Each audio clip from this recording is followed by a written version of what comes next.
membahas bagaimana menghitung NBV, PI ratio, accounting rate of return, dan internal rate of return. Case-nya seperti ini. Kita langsung membahas untuk case yang pertama, bagaimana kita menghitung NBV atau Net Present Value. Sebagaimana kita pelajari minggu lalu bahwa ini adalah beberapa instrumen dalam menentukan investasi ya teman-teman, dalam menentukan investasi. Jadi bagaimana kita tidak salah dalam menentukan sebuah investasi, proyek mana yang kita terima, proyek mana yang kita tolak, maka kita lakukan beberapa cara atau metode untuk menghitung proyek mana yang akan kita pilih. Nah, hari ini kita akan memilih atau menghitung dari dua proyek ini, proyek 1 dan proyek 2, mana yang akan kita pilih.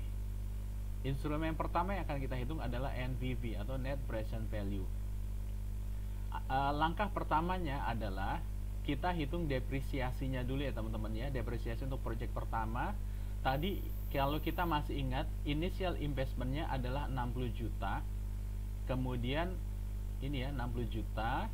Kemudian usia masing-masing proyek adalah 6 tahun. Maka 60 juta kita bagi 6, maka kita dapat 10 juta. Kemudian untuk proyek kedua 72 juta kita bagi 6, maka kita dapat 13.666.666,67. Nah, ini depresiasi untuk kedua proyek. Kemudian kita hitung next kita hitung cash inflow-nya. Maka untuk menghitung cash inflow kedua proyek ini, teman-teman bisa menjumlahkan dari cash flow yang kita punya di depan. Ini ya, cash flow proyek pertama 20 juta per tahun, kita tambah dengan depresiasi proyek yang tadi kita hitung, atau kita tambahkan dengan 10 jutanya ya teman-teman ya. Jadi total proyeksi untuk tahun pertama sampai tahun ke-6 adalah ini. Kemudian untuk proyek kedua, untuk proyek kedua sama, tinggal kita jumlahkan proyeksi tahun pertama. Ini dia proyeksi tahun pertama 45 juta ditambahkan dengan tadi depresiasi proyek yang sudah kita hitung 13 juta. Jadi 45 ditambah 13 kita dapatkan 58.666.666.67 dan seterusnya. Maka ini kita dapat cash inflow dari masing-masing project. Nah, berikutnya teman-teman nanti ditanya payback periodnya berapa. Nah, cuman nggak kita bahas ya malam ini ya. Silahkan nanti kalian kalau mau buat latihan boleh. Payback period proyek pertama berapa tahun, payback period project kedua berapa tahun. Nanti silahkan teman-teman hitung ya, hitung sendiri. Cuman hari ini nggak kita bahas. Nah, kemudian teman-teman kita coba menghitung untuk NBV-nya. NBV project pertama, NBV project pertama adalah 20 juta cash flow-nya. Kemudian diskon faktornya adalah 10%. Kemudian present value cash inflow-nya adalah 20 juta dikali 0,909. Maka kita dapatkan ada 818. Pertanyaannya adalah bagaimana dapat 0,909 atau bagaimana cara menghitung diskon faktor 10%-nya. Nah, untuk menghitung diskon faktor 10%-nya, teman-teman bisa hitung secara manual. Caranya bagaimana? Ini rumusnya udah saya kasih nih di samping ya teman-teman ya. Kalau yang buka pakai Excel boleh langsung praktek kali ya. Kalau teman-teman yang buka pakai Excel boleh langsung praktek. Kayaknya baru ada yang mau join. Kita cek dulu siapa yang mau join. Sukri, Oke, welcome Sukri. Kita lagi bahas NBV ya Sukri ya. Nah, teman-teman bagaimana kita dapat 0,909-nya? Kita hitung secara manual. Sama dengan 1 dibagi kurung buka 1 tambah eh, 0,1 atau ini 10% yang didesimalkan, atau kalau teman-teman mau 10% juga boleh. 10% gitu ya. Kurung tutup pangkat ini adalah shift sama 6 ya. Kalau di keyboardnya shift sama 6, maka kita dapat pangkat 1 ini adalah tahun pertama, enter. Maka kita dapat 0,909 untuk diskon faktor tahun pertama. Kalau misalkan diskon faktornya adalah 20%, berarti tinggal kita ganti di sini teman-teman ya, 20%. Seperti itu. Tapi karena sekarang diskon faktornya adalah 10%, maka kita pakai 10%. Kemudian untuk tahun kedua sama teman-teman ya. Untuk tahun kedua sama, ini kita copy saja ke bawah. Cuma nanti kita ganti tahunnya. Ini kan jadi sama semuanya ya. Kita ganti tahunnya. Ini tahun kedua. Ini tahun ketiga. Tahun ketiga. Ini tahun keempat. Ini tahun kelima. Ini tahun keenam. Nah teman-teman, maka kita dapat ini adalah hasil perkalian antara 20 juta dan diskon faktor, maka kita dapat 12.418.426. Kemudian kita jumlahkan sum, kita sort ke atas sampai sini, maka kita dapat 88.234.162. Kemudian net investmentnya adalah 60 juta, maka kita dapat net present value untuk project pertama adalah 28.234.162. Oke, teman-teman sampai sini ada yang mau tanya? Clear? Clear, Mister. Oke. Saya masih di jalan, Pak. Ya, sorry. Saya masih di jalan, jadi nggak kedengeran. Oh, nggak kedengeran. Oke, nanti bisa cek videonya ya. Siapa? Nanti saya lihat video. Oke, Pak. Ini untuk project pertama, NBP untuk project pertama. Teman-teman masih ingat kriteria untuk NBP, kapan NBP akan diterima, kapan NBP akan ditolak? Masih ada ingat? Halo? Kalau berdasarkan perhitungan ini, NBP ini kita terima atau kita tolak, teman-teman?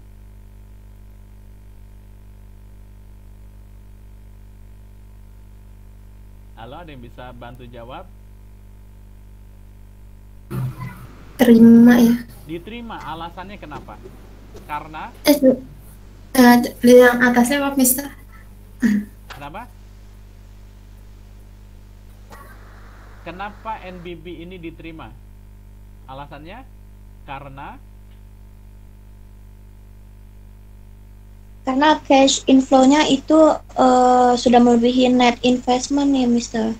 Oke.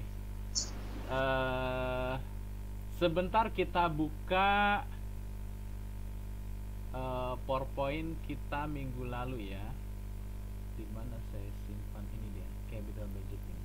Nah, teman-teman, di situ ada kriteria ya, kapan NBV akan kita terima, kapan NBV akan kita tolak.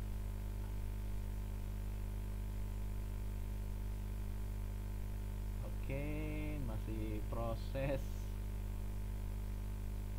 Kemudian kemarin juga kita bahas juga kapan PI kita terima, kapan PI kita tolak.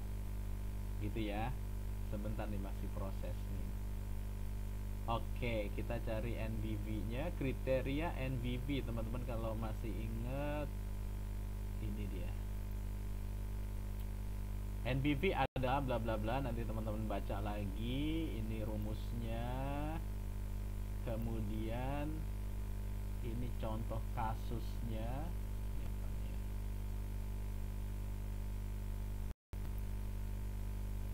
Oke, di sini ya. Nah, ini kriteria NBV.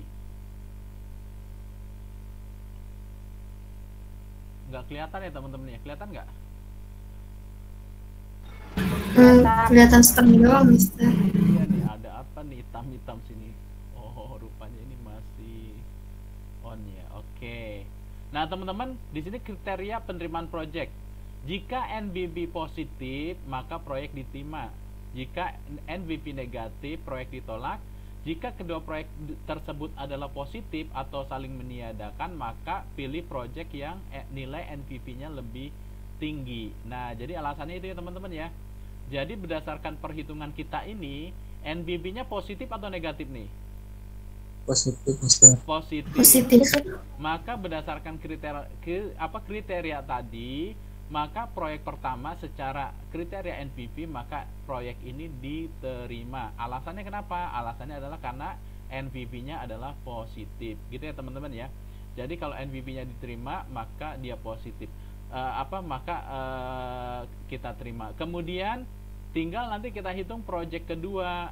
Kan tadi kriteria kalau misalkan ada dua proyek, dua-duanya positif, maka kita lihat mana yang NPV-nya paling tinggi ya teman-teman. Maka untuk proyek pertama kita sudah dapat NPV-nya ada 28.234162. Bagaimana dengan untuk proyek kedua?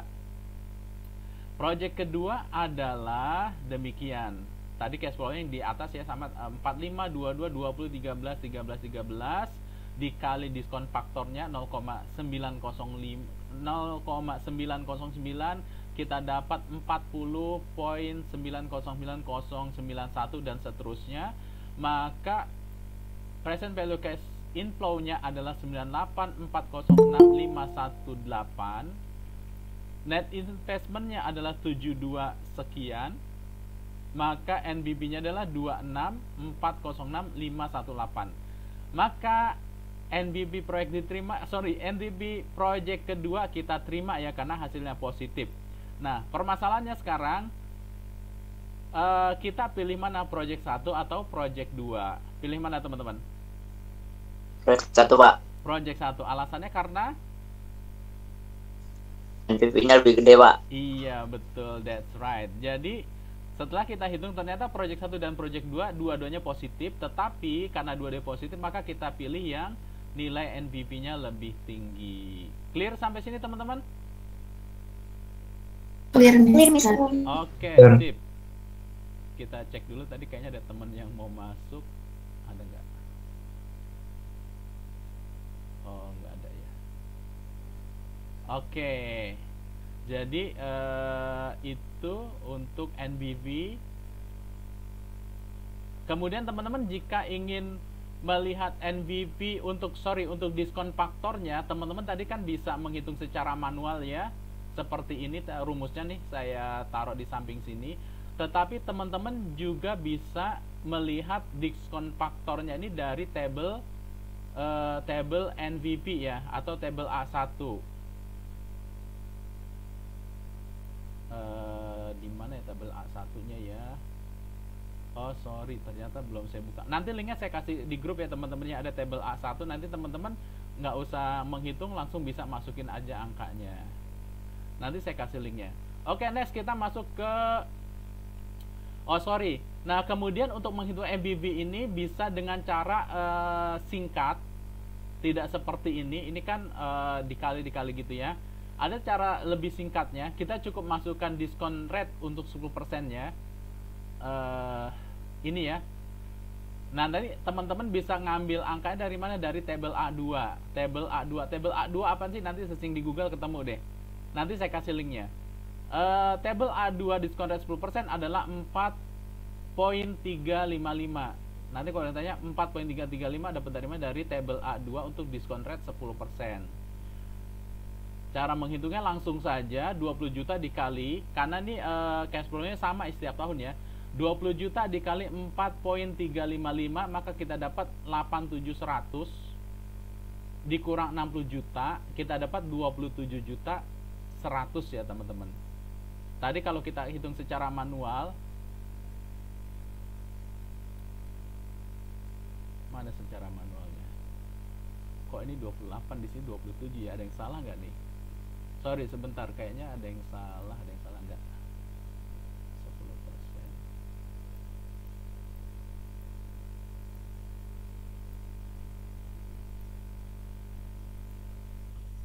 Sebentar. 0,1. Di tahun 6, Mister. Tahun ke-6 ya salah ya? yang itu yang persenannya. Nah, ya itu. Oke, salahnya di sini rupanya, harusnya ini ya. Oke, makanya harusnya dia tidak bedanya tidak jauh dengan yang hitungan secara cepat. Maka di sini teman-teman, hitung secara cepatnya kita dapat 27.100.000, hitung secara manualnya kita dapat 20.105.214. Ada selisih 5.214. Ini selisihnya apa? Selisihnya karena ada pembulatan ya, faktor pembulatan saja, tapi tidak banyak selisihnya. Jadi ini cara menghitung yang manualnya, kalau ini cara menghitung secara cepatnya. Ya, hitung secara cepat. Jadi kita dapat NPV-nya untuk proyek pertama 27.100.000. Cuma catatannya ini hanya bisa dilakukan untuk cash flow-nya yang fix atau sama setiap tahunnya. Tapi untuk cash flow yang berbeda tidak bisa dilakukan dengan cara ini. Tetap harus dengan cara yang di atas tadi. Nah, next kita masuk ke yang kedua, PI-nya, PI rasionya atau profitabilitas indeksnya. Maka kita rumusnya adalah ini ya teman-teman, present value cash flow inflow-nya untuk project pertama adalah ini 87.105.214.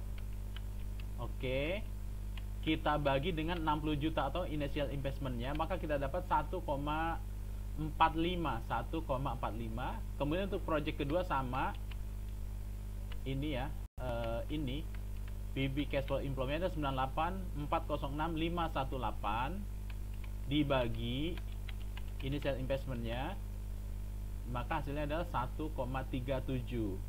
Nah teman-teman, kita sudah menghitung dua instrumen ya. Ternyata untuk instrumen profitability index untuk proyek pertama 1,45, untuk proyek kedua 1,37. Lebih tinggi proyek pertama ya, masih lebih tinggi proyek pertama dibanding proyek kedua. Nah teman-teman masih ingat kriteria untuk penilaian proyek menggunakan PI ratio? Kapan dia boleh diterima? Apa kriterianya kapan suatu proyek dapat diterima jika kita menggunakan PI ratio? Kita lihat tabelnya. Kita lihat PowerPoint-nya. Kita sempat bahas PI kemarin. Kriterianya apa sih PI? Nah, kriteria penerimaan PI ratio adalah jika PI lebih tinggi dari 1, maka proyek layak atau boleh diterima. Jika PI kurang dari 1, maka proyek tidak layak atau ditolak. Itu ya teman-teman ya kriterianya.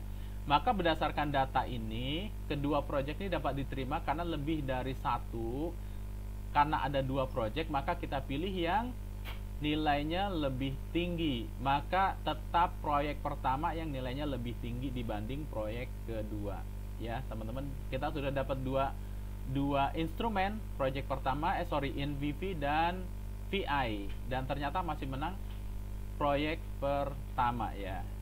Next kita masuk ke accounting rate of return. Maka apa yang harus kita lakukan? Pertama adalah kita menghitung atau average investmentnya.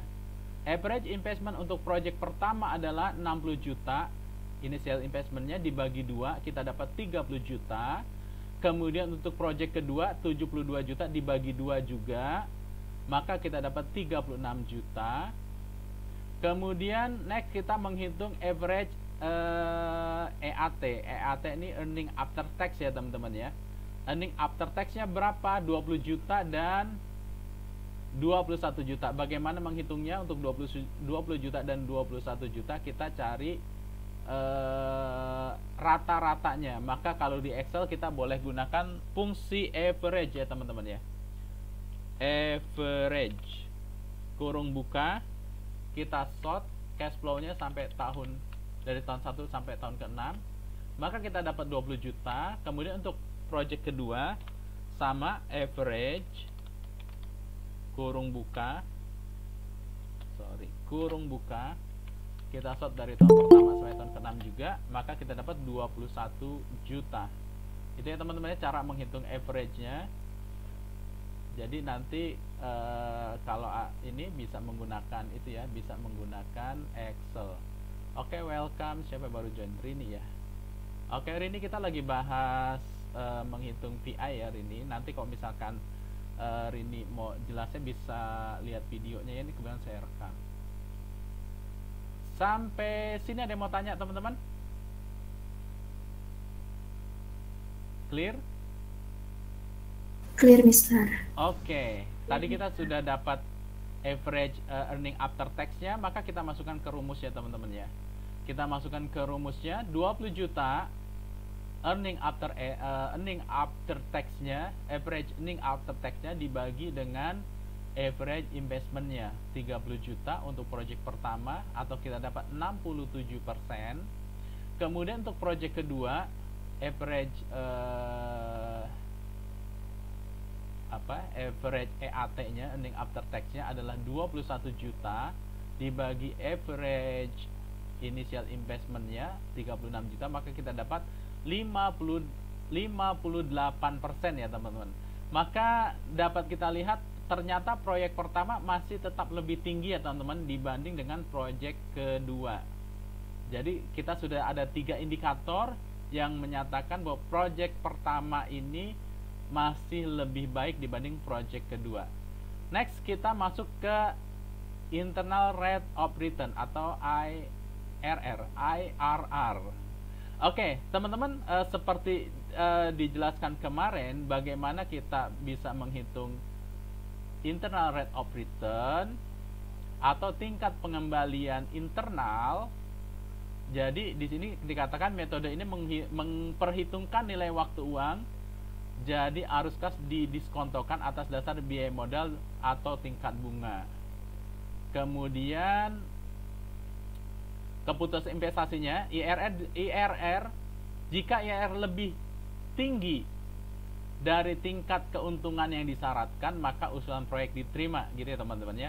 Jika IRR atau lebih kecil dari tingkat keuntungan yang disyaratkan, maka usulan investasi ditolak.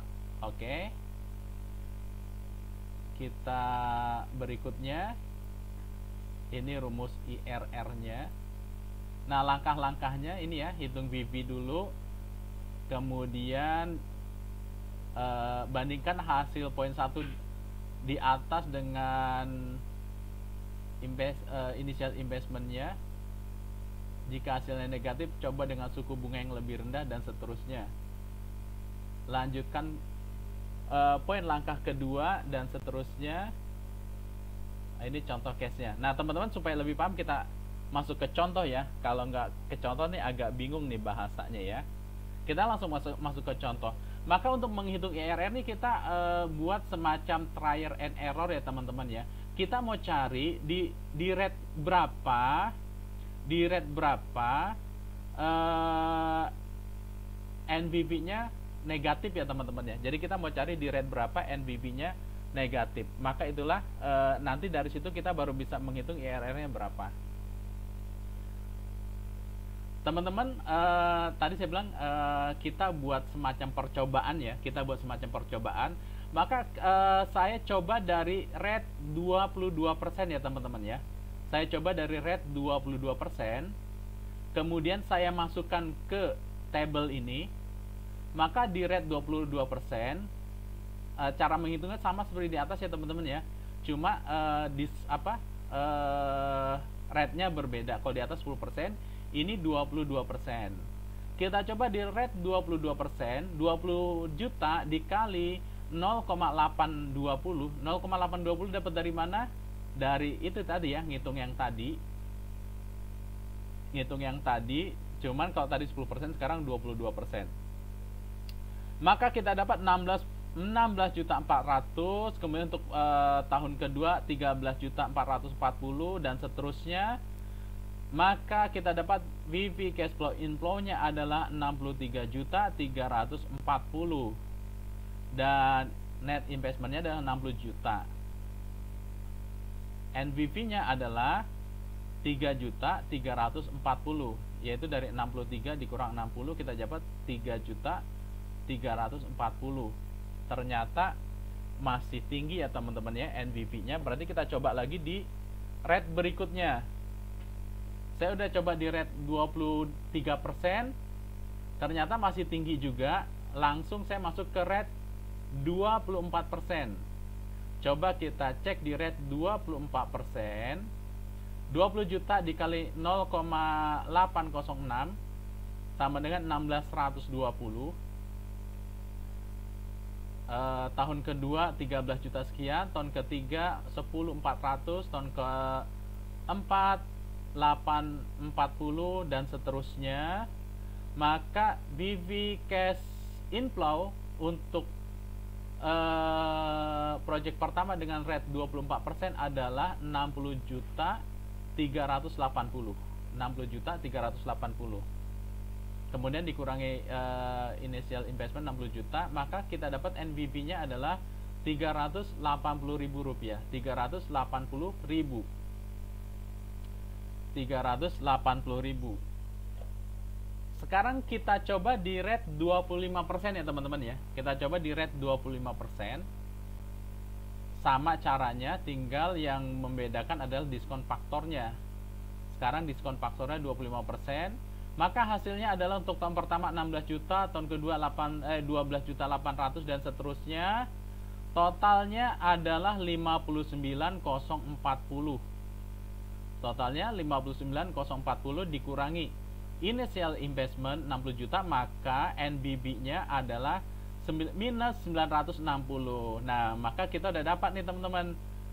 Berarti IRR-nya ada di sini ya, antara 25 dan 24. Nah, itu ya teman-teman ya. Kenapa di 25 dan 24? Karena ketika kita masukkan diskon rate di 25%, hasilnya negatif.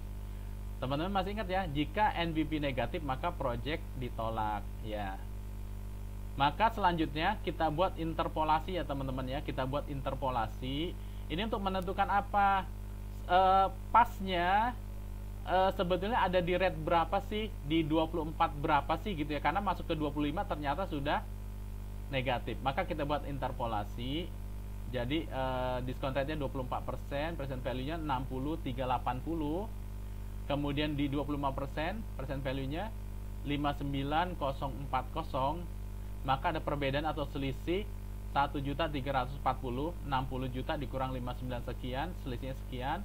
Kemudian untuk di 24%-nya, percent value-nya ini dibagi net investment-nya 60 juta, atau kita dapat 380. Maka kita masukkan ke sini di perbedaannya 380 kali 1% dibagi 1.340, maka kita dapat 0,28% ya. Maka kita dapat 0,28%. Maka IRR untuk project pertama adalah 24% ditambah 0,28%, maka kita dapat untuk IRR project pertama adalah 24,28%. Nah, gitu teman-teman ya. Maka untuk IRR project pertama adalah 24,28%. Ada yang baru masuk, siapa? Desi. Oke. Welcome to the class, Desi. Nah, teman-teman, sampai sini ada yang mau tanya? Sebelum kita menghitung project kedua. Saya baru sampai rumah, Pak. Oke, nanti simak videonya kalau gitu ya. Oke, baik, Pak. Next kita masuk ke project kedua. Project kedua diskon rate-nya tadi kan untuk menghitung RR adalah kita coba-coba ya. Saya udah coba-coba, ternyata paling dekat di 26% ya teman-teman ya, di 26%. Saya masukkan rumusnya. Ini cash flow-nya teman-teman seperti di atas. Ini diskon faktornya di 26%. Maka untuk tahun pertama VV cash inflow-nya adalah 45 juta dikali 0,79, maka kita dapat 35.730 dan seterusnya sampai dengan tahun ke-6. maka kita dapat VP cash flow inflow-nya adalah 72096 dikurang initial investment project kedua 72 juta, maka kita dapat NBP-nya adalah 96.000. Kita dapat NBP-nya 96.000. Tadi berapa? 26% ya. Ini 26%. Sekarang kita coba di 27% untuk project kedua. Kita masukkan datanya 27%, 45 juta dikali diskon faktor 27%, 0,787, maka kita dapat 35.15 dan seterusnya. Kita jumlahkan VP cash flow inflow untuk project kedua dengan diskon rate 27%, maka kita dapat 70.840. Initial investmentnya adalah 72 juta, maka NBP-nya adalah minus 1160 atau 1.160.000. Maka IRR untuk project kedua dapat kita hitung di rate 26% dan 27%. Maka kita buat interpolasinya, dia ini ada di 26, berapa sih gitu ya. Maka sama caranya seperti tadi, kita masukkan present value untuk 26% dan 27%. Selisihnya berapa? Selisihnya adalah 1.265.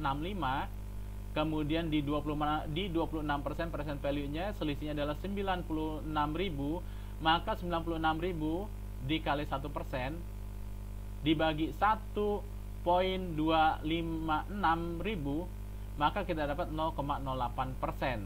Maka IRR untuk project kedua adalah 26% tambah 0,8% sama dengan 26.08. Gitu teman-teman. Ini akhirnya kita dapat IRR untuk project kedua adalah 26.08%. Maka kalau kita lihat dari data ini, ternyata IRR yang lebih tinggi adalah di project kedua ya teman-teman ya. Di project kedua IRR-nya adalah 26.08%. Nah, selanjutnya kita masuk kesimpulan.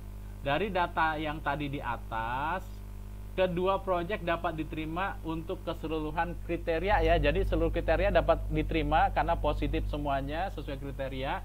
Tetapi tinggal kita tentukan dari data-data di atas.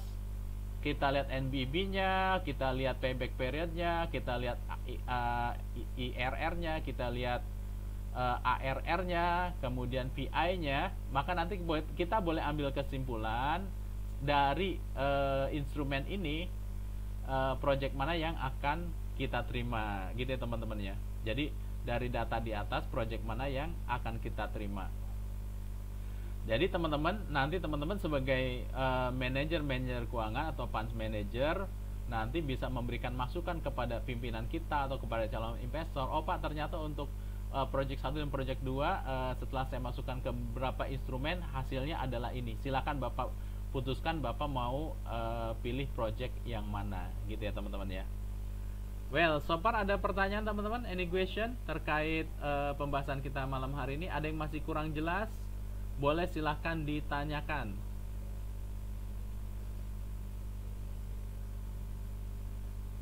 Halo? Sudah jelas semuanya? Kalau sudah jelas semuanya, kita nanti masuk ke latihan lepas nih. Sudah, Mister. Oke, sip. Nah, teman-teman, tolong nanti dipahami. Kalau saya ini jawabannya panjang, cuman kalau saya ini sangat sederhana. Tinggal kita pahami, masukkan rumusnya udah masuk gitu ya. Ya, paling biasanya ada kesalahan di menghitung diskon faktor. Tadi saya sampaikan kalau misalkan nggak mau repot bisa lihat tabelnya, bisa searching di Google, nanti linknya saya kasih. Tetapi kalau bagusnya sih buat sendiri, jadi kita lebih paham basicnya dapat 0,909 itu dapat dari mana dan seterusnya. Nah, tapi yang jauh lebih penting adalah bagaimana kita membaca hasil dari perhitungan kita ini. How to interpret this calculation, keputusan apa yang akan kita ambil dari beberapa perhitungan ini. Well, teman-teman, ini latihan kita untuk pertemuan hari ini. Formulanya sama, cuman saya ganti di beberapa poinnya saja, initial investmentnya, kemudian arus kasnya. Kemudian di sini ada pertanyaan tadi dari kelas pagi, Pak, cost of capital itu apa? Cost of capital adalah biaya modal, cuman belum kita perhitungkan di sini. Nanti kita hitung di pertemuan berikutnya ya. Nanti kita bahas apa itu cost of capital. Jadi nanti teman-teman silahkan ini diskon rate-nya juga nggak saya ganti 10%, jadi teman-teman bisa pakai data yang di depan. Tapi nanti pas UAS nanti diskon faktornya saya ganti ya. Teman-teman nanti bisa masukkan dengan nilai yang sesuai dengan soal. Well, kalau misalkan tidak ada lagi pertanyaan terkait cara menghitung NBV, IRR, dan ARR dan VI rasio, saya cukupkan dulu untuk pembahasan ini. Terima kasih.